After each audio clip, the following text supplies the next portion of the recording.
va čia vat galima pagalvošės. Liu į kairę pusę, jeigu dabar pasižiūrėt, tai yra Karolio 12 skulptūra. Tas pats, kur Poltavos mūšį pralaimėjo, tai praktiškai jo valdymo laikotarpį ir pasibaigė Švedijos klestėjimas, toks yra, kad vadinamas. Toliau priešais prabangus, didžiulis viešbutis, tai Grand Hotelius, tai vėlgi pats prabangiausias, patys svarbiausi asmenys, kurie atvyksta būtent apsigyvena.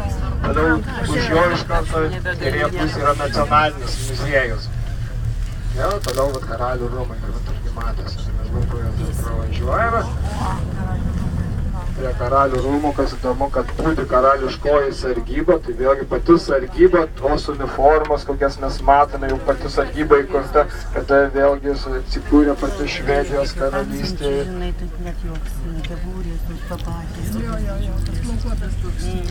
Tai karališkai sargybai jau yra 500 metų, reiškia 1523 metų jau tokia karališka sargyba saugo Švedijos rūmus. Pačiuose rūmuose yra karaliaus darbo patalpos, Grybauskaitė buvo atvykusi, tokia labai skaibiai evakuotis iš karalių rūmų, to metu, nes pranešė, kad gaisras kilo.